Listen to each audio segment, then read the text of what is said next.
বাহুবলী চপের থালি 3 পিসের দাম মাত্র 10 টাকা। বসিরহাটে কিন্তু আবারও খাবারের ঝড় উঠে গিয়েছে। আর আমি কিন্তু আজকে যেই জায়গাটা এসেছি এখানে সম্পূর্ণ নিরামিষ কিন্তু চপ পাওয়া যায়। আর এই দেখো সাজিয়ে নিয়েছি বাহুবলী চপের থালি। এই দেখো এক একটা চপের সাইজ দেখতে পাচ্ছ কত বড় বড়। এটা হচ্ছে 5 মেশালি চপ, এর দাম কিন্তু থাকছে মাত্র 7 টাকা। এরপরে যে চপটা দেখাবো এটা হচ্ছে কি আলুর চপ, এর দাম কিন্তু থাকছে মাত্র 7 টাকা। এরপরে যে চপটা দেখাবো সেটা হচ্ছে কি আমের চপ, সিরিয়াসলি বলছি এটাও কিন্তু বেশ বড় সাইজ, আর দাম কিন্তু থাকছে মাত্র 7 টাকা। সবই 7 টাকা, তাহলে এর থেকেও কি কমে কিছু আছে? হ্যাঁ, এর থেকেও কমে আছে। এই দেখতে পাচ্ছ ফুলুরি 3 পিসের দাম মাত্র 10 টাকা। বসিরহাটের বুকে সর্বপ্রথম যেখানে 10 টাকায় 3 পিস চপ পাওয়া যাচ্ছে। আর সব থেকে যেটা এখানে অ্যাট্রাকশন বিষয়, এই যে দেখতে পাচ্ছ ধনিয়া পাতার চপ মাত্র 10 টাকায় এত বড়। এই দেখতে পাচ্ছ জম বড়া, দাদা একটু খেয়ে দেখা যাক। যা সিরিয়াসলি বলবো অসাধারণ। এই চপের ভিতরে কাঁচা লঙ্কা দেওয়া আছে, ঠিক আছে?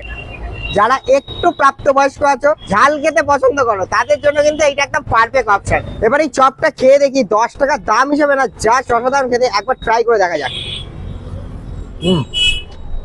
জাস্ট দেখতে পাচ্ছ অসাধারণ। তোমাদেরকে বলবো বসিরহাট বাসী যদি হয়ে থাকো ডেফিনেটলি ট্রাই করে দেখো। সর্বপ্রথমে একটুখানি আমের চপটা ট্রাই করে দেখি। Let's do it. Talk plus মিষ্টি, দারুণ কম্বিনেশন। আমি একটা জিনিস বুঝতে পারছি না, দাদা এখন আমটা পেলে কি করে? মানে আম তো পাওয়াই যাচ্ছে না। আম অনেকে খুঁজে পায় না, কিন্তু আমরা বাজারে 12 মাসই আম পাওয়া যায়, টক আম খুঁজে দেখতে হবে। ঠিক আছে, এবার আলুর চপটা নিয়ে খেয়ে দেখি। চলো let's do it. Chop top দারুণ টেস্ট ভালো, ঠিক আছে। এইবার একটুখানি 5 মেশালি চপটা খেয়ে দেখবো। চলো লেটস ডু ইট। 3টে চপই খেলাম, জাস্ট অসাধারণ।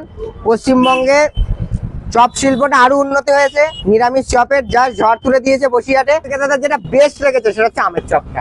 থ্যাংক ইউ, আমি খুব খুশি আছি। তোমাদের লোকেশনটা একটু বুঝিয়ে দিচ্ছি, একদম রবীন্দ্র ভবনের 4 রাস্তার মোড়েই কিন্তু ভাবনা নিরামিষ চপের দোকান। ডেফিনেটলি তোমরা আসো, তো মাছবি কিন্তু খেয়ে ট্রাই করে জানিও তোমাদের কেমন লেগেছে। চলো।